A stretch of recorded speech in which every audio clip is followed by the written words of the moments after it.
Thunder up 3-1. Big Knicks-Pacers game coming. All takes edition of the Just Basketball Show for this Monday, May 27th. Let's go. A spectacular move by Michael Jordan.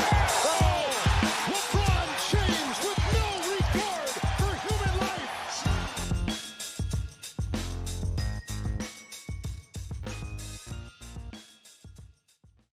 What is up, everyone? Chris Manning, Wes Goldberg here with you on the Just Basketball Show, your twice-weekly show covering all things hoops.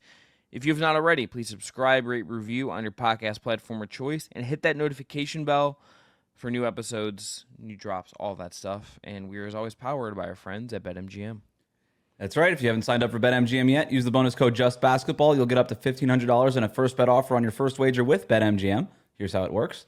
Download the BetMGM Sportsbook app on iOS or Android and sign up using the code JustBasketball. Deposit at least $10 and place your first wager on any game, and you'll receive up to $1,500 back in bonus bets if that bet loses. Looking at the odds on the over-unders, Chris, for our next couple of games of the conference finals, I'm surprised to see that the over-under for Timberwolves Thunder is within a half point of our next game between the Knicks and the Pacers. Okay, interesting. Timberwolves Thunder over-under set at 220.5 points. Knicks Pacers 221. A little surprising. Yeah, they feel like qualitatively different series in terms of like what we're getting as far as points. Yep. Like entirely different sports to some degree.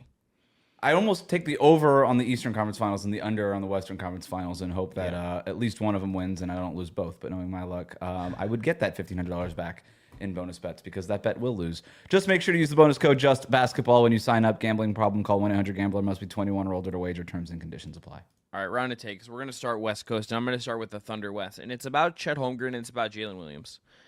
I think the Thunder story of the playoffs, to me, the more I've watched them, the more I've thought about it. It's not that they're the best team in the league, but I think with this level they've hit since going through the Nuggets series and now up 3-1 on the Wolves, it's about Chet Holmgren, and I think how darn good he's been defensively in the series and the leap and the kind of the assertiveness I think we've seen from him. And it's about Jalen Williams playing the best, most impactful basketball of his career.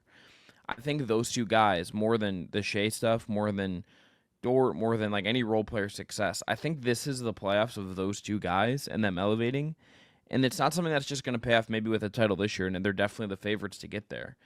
But it's about next year. It's about like what I think this can catapult them into as far as where they go from it. This feels like a playoff run from those guys that is going to take them up another level of confidence and unlock something in them that I think makes this Thunder team even scary. You had this baked in, I think, correctly assumption, at least I have, that the Thunder should keep getting better because of those two, particularly Chet for me, but they have these guys younger than Shea who are just going to keep getting better as Shea is just in his prime, and that makes them really, really scary. I think this is the first time that it's fully crystallized in front of us, and I think it's Chet with the rim protection and the positioning. I think it's Jalen Williams like looking more confident as a scorer and just making big play after big play after big play in some of these games. If Shea is Mr. Consistency and kind of sets the level for them, these are the guys that are taking the Thunder up a whole other level. I think that, to me, is the story of the Thunder playoffs, is those two guys more than anything else. Yeah, it's a great call. Game 4 felt like a moment, didn't it? Yes. Or it felt like it could be a moment when we look back on this playoff run. If the Thunder end up winning the championship, which you and I think that they will, this might be the game where it feels like that big three in Oklahoma City had fully bloomed into what we think that they could be. Because there were games where Shea would have it and Chet would be making an impact, but maybe Jalen Williams didn't exactly have it, or maybe it wasn't the best Chet game. He got into foul trouble or something, but it was Jay, Will, and Shea doing it. This was the first game with this kind of stakes, and obviously it's their first appearance in the conference finals, but it's this first game with this kind of stakes where all three of them were just nails. Just they were doing all the things that you expect from them to do. You had the scoring from Shea. You had the incredible two-way play from Jalen Williams, and people forget, like, also during this series, yes, Shea was named the MVP of the NBA. Jalen Williams was also named to his first all-defensive team. Yes. And he's played like it in this series, too. And Chet Holmgren it's been a little bit of an overlooked storyline, has outplayed Rudy Gobert in this series, and he has been a much bigger matchup problem for Minnesota than either Julius Randle or Gobert have been for the Thunder. And you would look at that on paper and say, well, The Thunder are not a good rebounding team. Rudy Gobert should eat up on the boards. He's been okay, but not elite. He wasn't like Game 5 against the Lakers good. The Julius Randle thing had been huge during the playoffs, and he's had some pop-off games. He was really bad in Game 4, and he cannot defend Chet Holmgren. Holmgren just shoots the ball over him every single time, and it's notable to me that of the core rotation guys, Shea is number 1 in plus-minus for the Thunder. Chet is number 2. And that feels about right watching this series. Chet is if we go back to just his profile as a prospect, Wes, it's like this was a guy that I think could have gone number 1 in his draft class. I don't think that would have been a crazy pick by any means.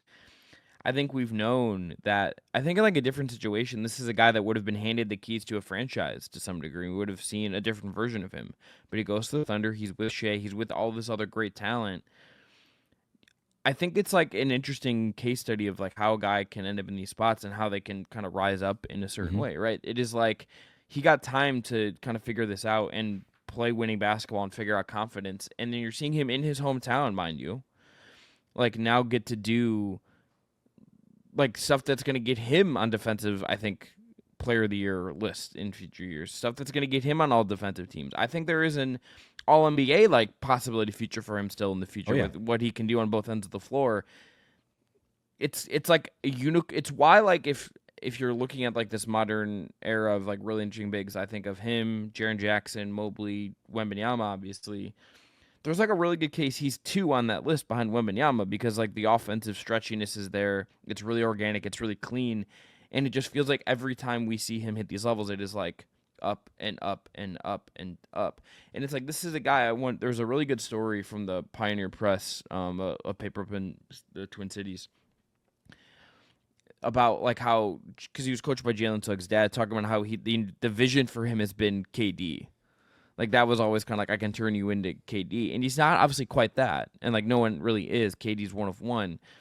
But this is like a version of KD that's like a little less like iso ball, but also can block shots, and the defensive timing is like at like an obscene level. It is like the small ball KD5 we've never seen. Like that is kind of the vision of Chet that is kind of existing in front of us right now. It's remarkable, and it's to the point about Gobert. It is the exact kind of center that can put Rudy Gobert in hell for an entire playoff series. When I watch Chet Holmgren, the comparison that I keep going back to, it's Kristaps Porzingis with a handle. That's sort of where I keep coming back. And whatever it is, if it's KD as the 5 or Porzingis with a handle, it's a matchup nightmare, regardless of the comp. And, you know, I think it's such a great point you make, too, because had this guy gotten drafted anywhere else, we're talking about, can he carry this franchise, whatever franchise it might be? Because that's the sort of expectation with his pedigree. And if you look at his pedigree, he's got the pedigree to be the best player on the Thunder, right? He was the top high school recruit, all the mixtapes, everything we saw it, even when he was in high school in Minneapolis, and then goes to Gonzaga. He's great for that year. Like you said, had a case to go number 1 in his draft, didn't. But, you know, Shea was outside the top 10. Jalen Williams was outside the top 10. Like, if you just go by pedigree, it should be Chet who's the best player. Yeah. And he's obviously not, and it's okay that he's not. Like, it's fine. But it's like this crazy luxury that the Thunder have where they said, we got this guy who is the kind of player who can go number 1 in a lot of different drafts. And we kind of have him as our 3rd best player. Yeah. And he's okay with it, and we're okay with it. And we're about to make an NBA Finals because of it. It's pretty remarkable. And I think that this team is so well put together, obviously, and they got a lot of lucky breaks, they got a lot of good stuff going. But at the end of the day, they got Shea, they got Jalen Williams, they got Chet Holmgren. And there's not another team in the league whose future you would take over Oklahoma City's right now. The last thing I will add to this, and we'll go into your first take, is I think that this is, to me, like further proving that you need to have guys go through stuff. You can have theoretical skills, theoretical fits, all of that. Chet and Jalen Williams, I think, needed the failures of last year. I think they needed the struggle of that Nugget series to get them to this level. That is ultimately, yes, you can have the right skills, believe in the formula, believe in the style of play. I still ultimately think like a necessary component of teams hitting this level that the Thunder are hitting right now is to go through this. Even that Game 4 win, it was close. That was a competitive game. Even with Ant not having a particularly great game for the Wolves, I think you need that kind of stuff to bring this out of guys. And it's almost why I think these guys, if Jalen Williams if look at that 2022 draft, if he goes a pick later to Charlotte, I don't think he's this guy. Nope. He's not. If Chet goes, I think all the top 3 situations that draft, Orlando, Oklahoma City, Houston, ended up being pretty good for where they are now compared to a couple years ago. Chet, I think, would have been fine in any of those situations. I just believe in the talent in that way. But this specific version of him might not have existed if Jabari Smith goes to and he goes through the whole draft process. I mean, famously, Paolo didn't, I don't think, expected to go 1. I think that felt like that was going to be Jabari Smith. Mm-hmm. And does Paolo go 2 then? What goes there? This worked out for him in the perfect way. It has yielded, I think, the optimal struggle and the optimal process for him. And I think for Jalen Williams, well, he goes if he goes 10, he's to the Wizards, he's not doing this. He might still be interesting, but he's not this right now. Right. It kind of leads to my take here because I also have a Thunder take. Love it. I hate even saying this, but it reeks of recency bias. But I can't escape it. And I keep thinking about it, and I'm just going to come out and say it, Chris. Okay. This Thunder defense is the best. I'm there. I'm totally there with it. I don't know if it means it's the best defense in NBA history. I don't really... Well, I have some defensive rating numbers, but I don't even really care about that stuff right now. You can go by defensive rating numbers, and you could say the 97 Bulls or whatever, and you could bring all that stuff up. Different league, different era, different game. When you compare what this Thunder team is doing versus what the rest of the league is doing defensively, they are miles ahead of what every other team is doing defensively. It's by far the best unit in the NBA of any unit. You can take offense, defense, backcourt, front court, bench rotations, coaching staffs, whatever. There is no unit that has dominated the entire NBA season, regular season, playoffs this season more than this Thunder defense has. It has completely controlled the entire season. And it has been a storyline all year. Right? I mean, after the first quarter of the season, we were talking about how they force an opponent turnover on 22 out of every 10 opponent possessions, 1 out of every 5 opponent possessions. That's a crazy stat. Their steal numbers are breaking records. And we can do the defensive rating thing. They have a defensive rating of 105.7 right now in the playoffs. That's better than their regular season defensive rating. That's almost 2 points per 100 possession better, which is obscene. That is 2 points doesn't sound like a lot. It is. That's a fucking lot. And that's also Yes. they were 2.5 points better per 100 possessions, better than the second place defense in the league, which was Orlando in the regular season. In the regular season, right. Yeah. So they were number 1 with a bullet in the regular season, and they've improved that even more in the playoffs, and they are clearly the best defense left in the playoffs. I went back and looked it up, Chris. For teams that have played at least 15 postseason games, this is the best defensive rating since 2019 in the playoffs. And that was a very different, even then, league. That's half a decade ago. Yeah. Which sounds crazy, but it was. The league changes that fast. It's just real. It That's does. what it is. And even this defensive rating that they're posting now would be comparable to some of those defensive ratings in the 2019 playoffs. It's incredible what they're doing, and I was thinking about this in the first quarter of Sunday night's or Monday night's game rather, so they go up 2-0 with 2 dominant wins in Oklahoma City. Minnesota comes back, desperation, wins game 3, blows out the Thunder. You're like, all right, whatever. They needed to come out in the opening tip in game 4 and set the tone in Minnesota. And that's exactly what they did, right? They come out, and the Thunder do this thing in the third quarter where they're the best third quarter team in the NBA, and it's powered by their defense. And we've talked about their runs, and I've always talked about how the Oklahoma City Thunder go on runs differently than any other team in the league. Because every other team, their runs are reliant on three-point shooting variance. Oh my God, we just made 3 out of 4 three-pointers. We're on a run. Cool. That's awesome. The Thunder don't do it that way. They just lean forward in the gamer chair, and they say, we're just going to start snatching the ball away from you. We're going to really drill down defensively. We're going to turn this thing up to 11, and you're just not going to be able to get it past half court. And when they turn it to that level, they just go on the runs, seemingly whenever they want. And it's why they've been able to pile up so many wins in the regular season and in the playoffs. But instead of waiting until the third quarter to do it in game 4, they just came out right away. Game 1, first quarter, boom, we're taking the ball away from you. We're creating our shell at half court, and it's going to be impenetrable. They forced every action for Minnesota to go super wide.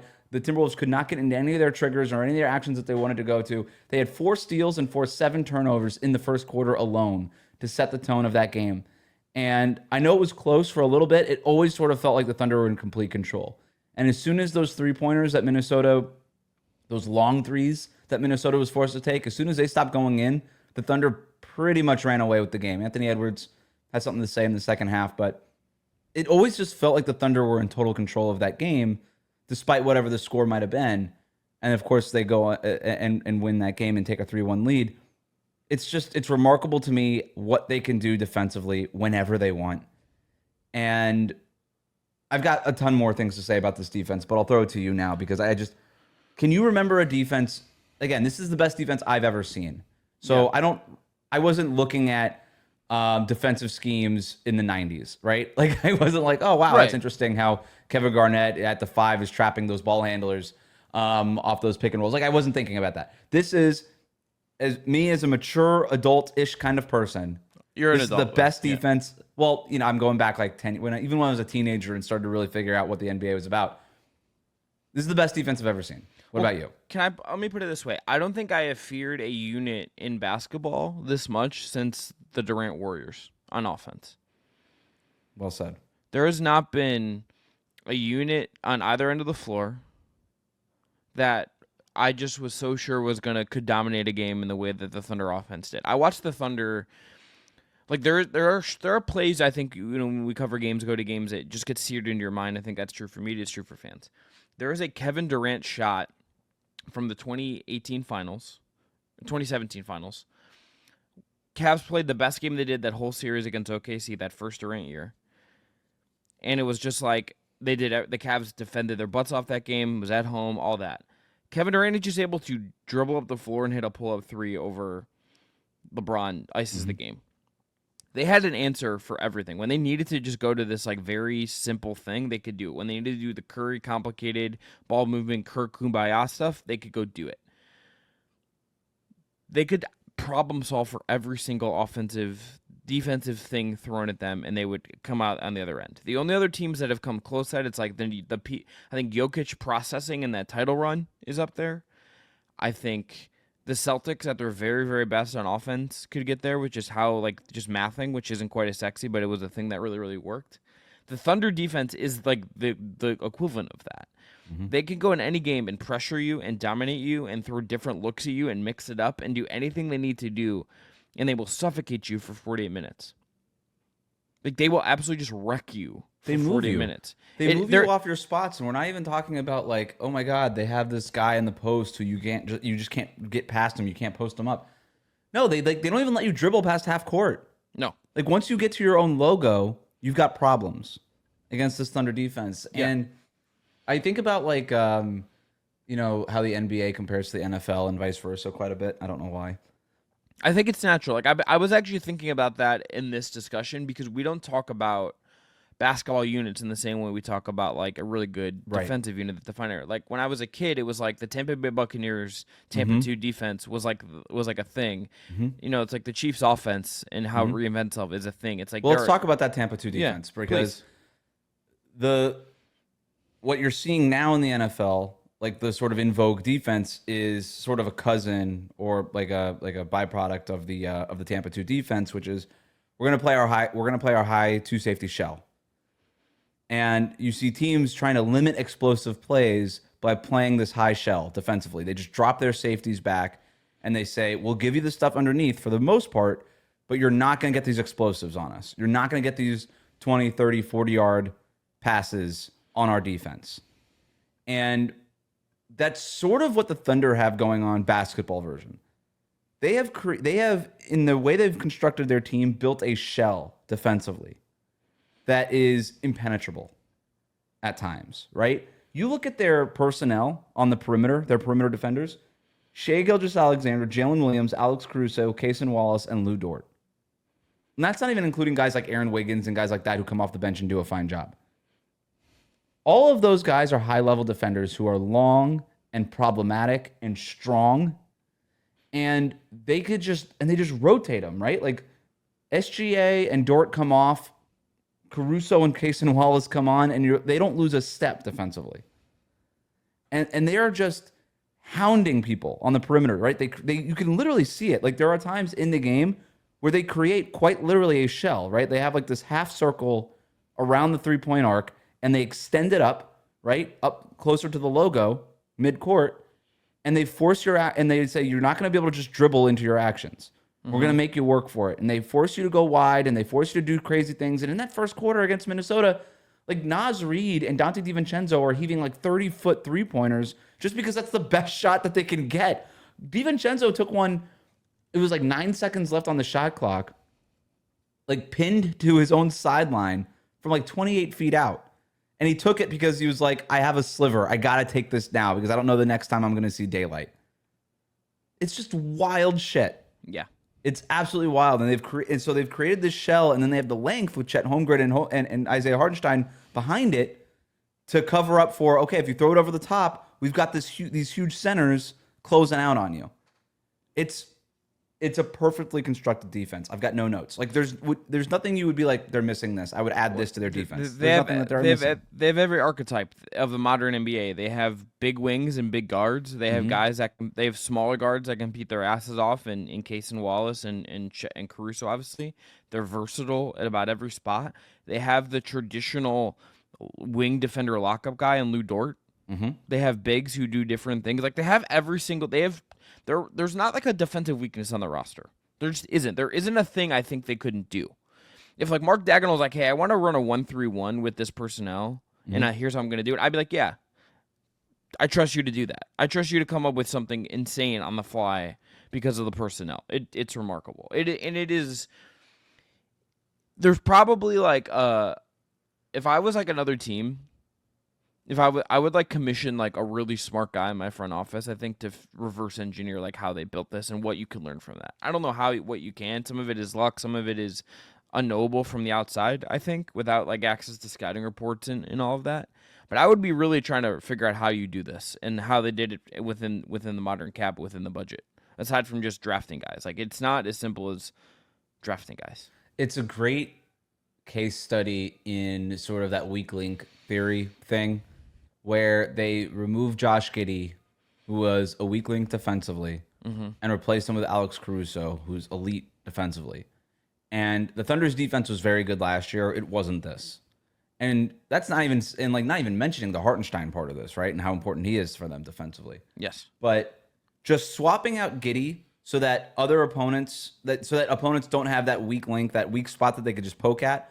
You just swap that out, and now you've got 48 minutes of high-level perimeter defenders. The thing that really makes it work, though, is the fact that SGA is a two-way player. Yes, you need the superstar that can carry the load. It is why, like I think the Boston defense, like Derek White gets, I think, a lot of the credit, and the bigs get a lot of the credit. But you have Tatum and Brown. You have two big wings who are good at defense. Like that's the sauce of the whole thing. You need the stars that hold it up as well. And it is the thing that Minnesota is also an awesome defense, right? Yes. Like, and it's when Anthony Edwards is locked in, he's also he's an elite perimeter defender. But it's this level that, and we'll get to this, I guess we'll get to the series here in a second, but it's the level that the Pacers and the Knicks just can't get to defensively because their guards, who everything is, revolved around, are just not very good defenders. But with SGA, you've got the star power, you've got the MVP, literally, you've got this elite scorer who just also happens to be this elite defender, and it's why he is so valuable, because if he was the weak link, it just wouldn't work the same. But you've got 5 elite defenders on the perimeter. So you've always got 48 minutes of good perimeter defense. And I think one of the hardest, I've been saying this for a few years, Chris. I think one of the most important traits in the NBA to go get is a point guard who can defend his position at an elite level. It doesn't mean it's the most important skill set. It's just, it might be the most valuable. It's the most scarce. There's just not a lot of point guards who are good enough offensively to stay in basketball games who can guard their position at an elite level. Is the list like Jalen? Half of the list is the Thunder roster. Yeah, and then like Jalen Suggs and like Dennis Schroeder, depending on how you feel about Dennis Schroeder. But Dennis Schroeder's like a big guy, which tells you, I think, how like It's like that's a guy who's like getting 1-year contract. And even Schroeder, he's not quite at the Caruso No, Suggs level, right? but he's pesky. It's like he like fits the definition because he's pesky and aware, but it's Right. not like But you elite. could still he's not strong enough to like you could still shoot it over him. Like Lou Dort had a possession in the first quarter yesterday where Julius Randle was trying to back him down and Dort just didn't move. No. Like Schroeder's getting thrown into the basket on that play. Yeah. I like Schroeder fine, but Yeah. the way, strength I think is the most underrated thing in NBA players. We like having some bulk. Like you don't want to sacrifice like your cardio or like your shot form and like get too bulky. But like the Thunder kind of proof, Dort in particular is proof that just like a little like strength strength is huge. does you a Caruso's ton of really good. strong. Jalen Yes. Williams was playing the 5. Caruso defended a Jokic. Jokic got defended by Caruso Right. in a game-deciding game last round. Yeah, I think Suggs, Marcus Smart could probably still get to that level, even though not as consistently. I don't know how you like. Is Matisse Thybulle in that zone, or is he more of a wing? Like, Feels like a wing. yeah. There's just not a lot of guys, and if you can get one of those guys, I think Ben Simmons? it's super important. Yep, that's a good one. I mean, Van Vliet was kind of that for a while. Van Vliet could still get to that level. I think you see a guy like in Miami, Davion Mitchell. I think that's why that was Great so call. important for them. Andrew Nembhard at times could get to Yes. that level for the Pacers. I think he could do a better job of not fouling as much, but that'll come with time. All right. Love this series. Love the Thunder. Yep. Great. Let's go to the other series. I'm going to flip to the other side and say that I think Knicks-Pacers is where the NBA is going. Let me explain why. This series has kind of been random if you really distill it down. You're having the Knicks come back from 20 down again to have to do this. Everything is just kind of like bouncing all over the place. The teams like relatively are pretty evenly matched, but certain things are just breaking certain ways. The talent level, I think, if you put them like face to face, is not 1-to-1. It feels kind of matchup dependent with where like the Mitchell Robinson part of this and him playing with Towns has become, I think, a bigger deal. I didn't really think that was going to matter a lot. It has for the Knicks, I think. You're getting weird games from stars, and not like the uber stars, but like guys that are like top, between like top 8 and top 20 in the league, depending on how you rank them, in Hallie and Brunson, depending on where you put them. I think the league, if parity becomes like a real thing, which I think we're going to see more series like this where it just bounces back and forth and you can't wrap your mind around it to some degree. It's going to be harder to predict because these teams are balanced and kind of inherently flawed, and they're going to be really random. I think we're going to get more like random feeling NBA series going forward where like it just kind of bounces back and forth between extremes until you figure out who's actually going to win the series. I don't know if I like that, by the way. I don't even know if I agree with you. I'll just give you. So I have a take on the Eastern Conference Finals, and I'll just give it to you. And it almost is. It directly contradicts what you just said. Please. I think the Knicks got lucky in Game 4. They Game 3. did. Sorry. I mean, the fact that they won that game and Brunson was as little of a factor as he was, I think that's just a fact. I think they would tell you that if you put true serum in them. Was that Game 3 or Game 4? I'm all confused now. The last one on It was 3. Sunday. We're going Game 3. Okay. we're going into Game 4. 4 is Tuesday night. Okay. Yeah. I think the Knicks got lucky because Jalen Brunson got into foul trouble, and I think that's why they won the game. Brunson gets into foul trouble early in the fourth quarter. They have to play most of the fourth quarter without him on the court, and he checks back in with a minute and a half left, and then immediately hits a big shot. So I don't mean to take so much credit away from him because that was a big shot, and then the Knicks go on to win the game, obviously. But what they were able to do, the Knicks, what they were able to do defensively in that fourth quarter, I don't think they could have done it had Brunson and Towns been on the court together. And Towns got a lot of flack for his defense in the first couple of games. And I get it. He wasn't good defensively. But Brunson for some reason, Brunson just escaped all of that. Brunson was equally as bad, if not worse, in the first 2 games for the Knicks on defense. The Pacers just targeted him every single time. And when your whole team is built around Brunson and Towns at the 1 and the 5, and you have an elite ball handler in Tyrese Halliburton that you're going up against, and a really good pick and roll team, a team that's really good in terms of identifying weaknesses and defenses and attacking those weaknesses, like the Pacers, you're just going to have issues. And I thought that that's what cost the Knicks the first 2 games of this series was that the Pacers just knew, hey, we can kind of score whenever we want against this defense, regardless of OG Anunoby and Mikal Bridges and these guys that are out there at times. But with Brunson getting into foul trouble in the fourth quarter, it forced Tom Thibodeau to be like, okay, well, I guess I have to take this guy out of the game for a while because he's got 5 fouls, and if he picks up one more, then we're just not going to have him at the end here. And then Towns obviously goes off for 20 points in the fourth quarter, and he deserves a ton of credit. But I texted you during the fourth quarter. I'm like, this is kind of a weird Halliburton game. And the fourth quarter was really weird for Halliburton because they kind of lost the plot offensively. It just didn't feel like they knew what they wanted to do, which was really weird for this Pacers team that always has such a clear sort of identity and knows what they want to try to execute offensively on every possession. And they just kind of lost it in the fourth quarter. And I think part of that was that weak spot. Jalen Brunson wasn't there to attack anymore. So they're like, all right, kind of where do we go on the perimeter with the ball right now? And I thought they lost a little bit of what they were trying to do in the fourth quarter. They lost their way. Halliburton seemed passive. And so, I think Jalen Brunson getting into foul trouble was a lucky break for the Knicks, and that's why they won that game. And I still feel really good about the Pacers winning this series. They can't let Brunson get into foul trouble because that'll cost them. We're getting Pacers Thunder, I think. Let me give you a better take then that maybe we can have more of a discussion on. Mark Stein over the weekend, or at least on Monday or Tuesday when I read this. I don't know if this came out Monday or Tuesday. Long weekend. How many beers for you this weekend, Wes? How many alcoholic beverages? What's the Detroiters skit where he starts counting on the fives? He's like, how many beers do you drink a week, and how many drinks do you have a week? And he starts counting. Yeah. He goes, I guess I could just do it like this. And the doctor, same. So sort of same. Mostly like sitting outside watching Shohei Ohtani, worth it, even though the Guardians got punked. Hit a home run on the first pitch of the game. Worth having to pay like $20 for a beer at a baseball game. Just want to say that. Was reading this Giannis note that he had in his latest Substack post. And the Bucks pitch for Giannis basically kind of involves like a gap year. I saw this, yep.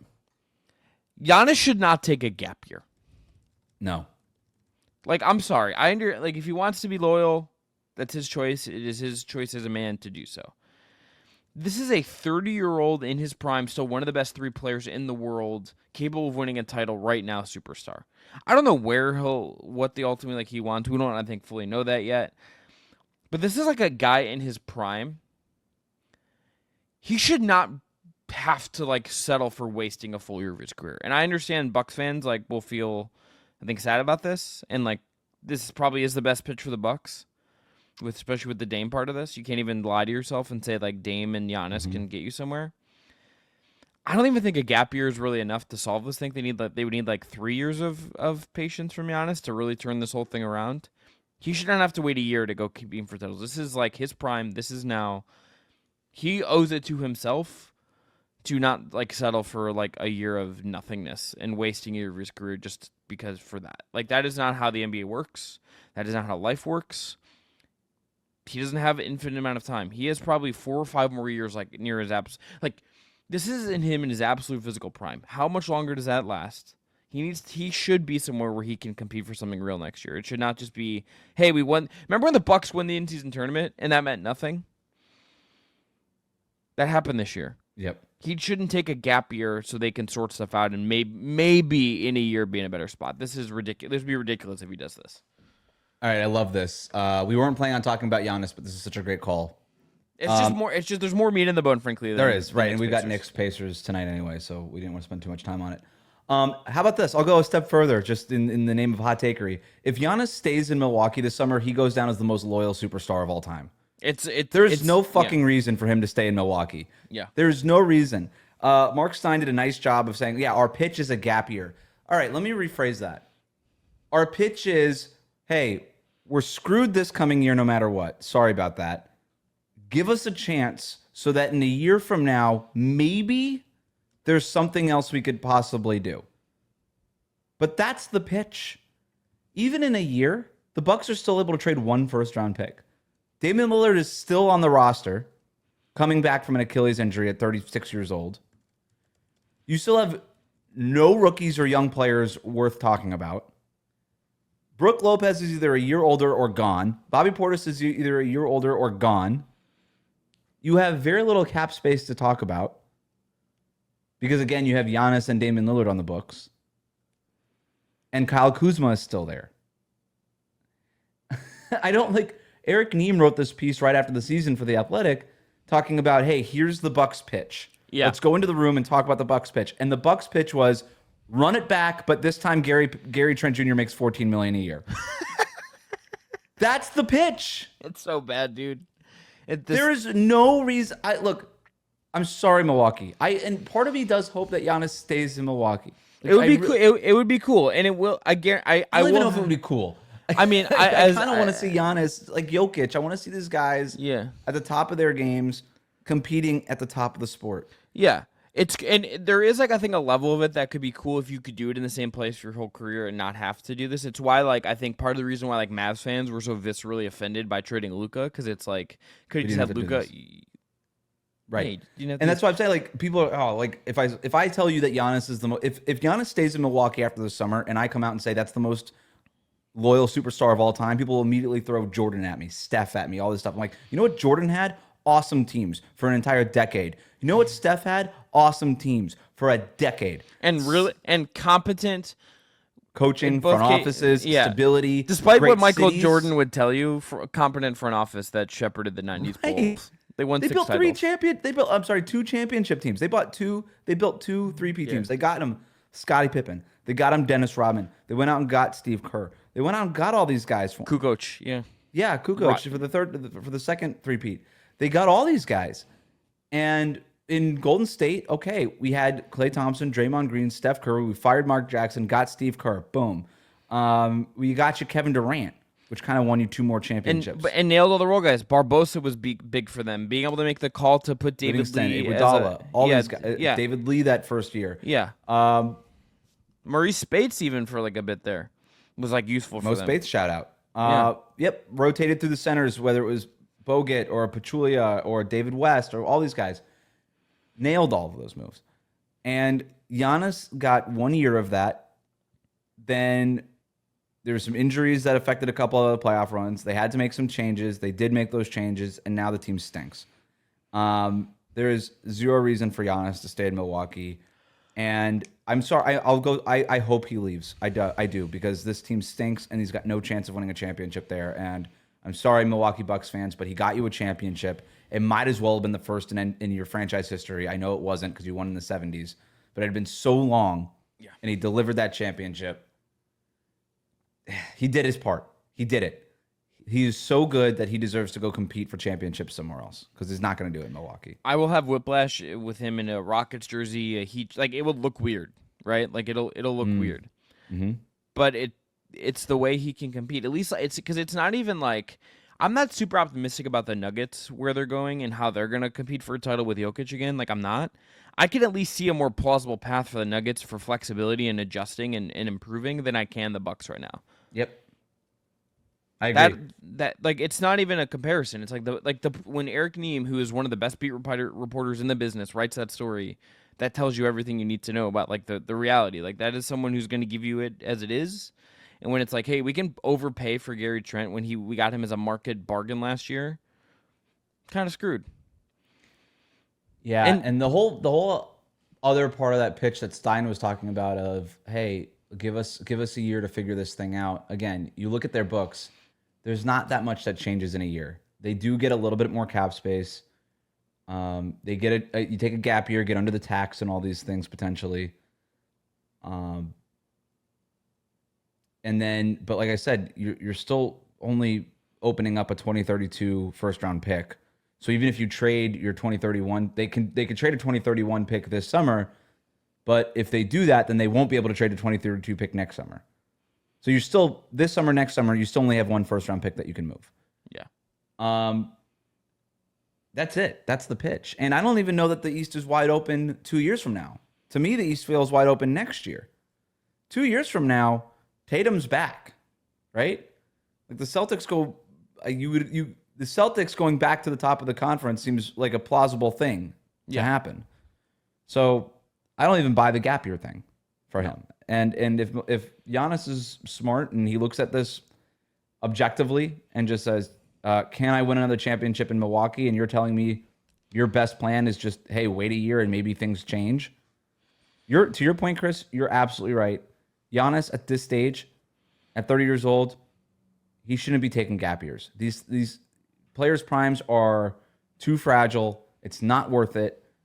Giannis should be competing for a championship next season somewhere. Yeah. Let's see it. I think You have a favorite spot? Probably Houston. Houston or Miami. I like Miami personally, but yeah, I mean, I like that for you and Locked On Heat downloads for you and David Ramil. yeah. That's my number. Here's the thing. My number one rule in life, Wes, I think, is I want my friends to be happy and to succeed. Like that's super. Nice. I want you and David just to like have a very much more normal year of podcasting. I would really like that for both of you. So from a selfish perspective, yes, I would love to have one of the best 3 players in the league on the team that I cover. But I kind of love it if he ended up with the Pacers. Him running the floor with Halliburton would be crazy. Yeah, real. I don't know how they would do it. It would be like Real- Siakam plus a bunch of stuff. And but- it's like really bringing like the world together if you can like mend the fences between Giannis and Yep. Tyrese Halliburton's dad. Yep.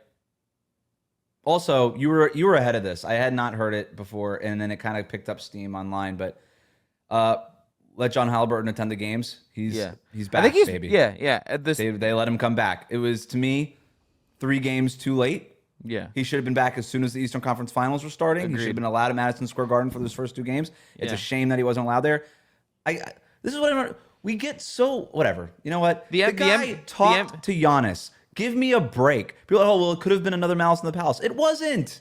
If I guarantee you, if John Halliburton punched Giannis, he would be much worse off than Giannis would be. In this Yes, that's right. Yes, like punishment should meet the crime. He shouldn't have been banned for an entire playoffs. Get out of here with that. This is not a take for Giannis today. is so, and that's the thing with Yeah. them. Whatever, Giannis. No, stop no. complaining, Giannis, with his whole speech at the end. My father would never do. Shut up, dude. The NBA is the most self-serious league in the world, Ugh. and it hurts them in a ton of ways. I think in little ways, and it degrades it a little bit with how like seriously they take everything that doesn't need to be taken. So this is basketball. I understand it's a lot of money, but this is ultimately a sport. Timothy for Chalamet and entertainment. John Halliburton should be sitting next to each other. I need that. Lisan Al Gaib, Timothy Chalamet. Like just let's do it. I need Top five Knicks fans right now. Go. Chalamet, Spike, Action Bronson, Bobby Bacala from The Sopranos, Still, and Anne Hathaway. Anne Hathaway barely counts though. I know she's technically She's like an Eagles fan. Yeah, so Stiller. Shout out to Larry David. Yeah, Action Bronson probably too high, but I love Action Bronson, so he's got to make my list. Have you seen Bobby Bacala at these games? Bacala. What's his name? Bobby. Steve Sharippa is his real name, I think. Have you seen him at the games? I haven't seen him. He's there every single time on the Knicks post of the celebrities. He's always there. Okay, but the TV, the They're hating on ESPN TNT on one of the showing him. funniest characters in television history, Bobby Bacala. I love him, He's great. but the cameras aren't showing him. It's a lot of Chalamet screen time. Funny how nobody's complaining about it, but everybody complained about Taylor Swift. Chalamet Sexism? probably, but Chalamet's approval rating is also up here. Timothy, when Taylor Swift goes on College Game Day and can hang out with Pat McAfee and pick OU to beat Miami in the MAC championship game, and name my guy Curtis Rourke, this is really for me. This is really Chris Sicko shit right here. Yep. That's approval rating to 100 out of 100 when Timmy does that. Well, I've got nothing but good things to say about Timothy Chalamet. I think he's nailing it. But yeah, I think that your answer to your question is yes, like definitely yes. It's also like just the NFL and the NBA is a little different too. Chalamet is also just like he also like went to Indianapolis for like real one. That's a real one. Like there's also the street cred of like the videos of him like talking like Amari Stoudemire in the subway or whatever.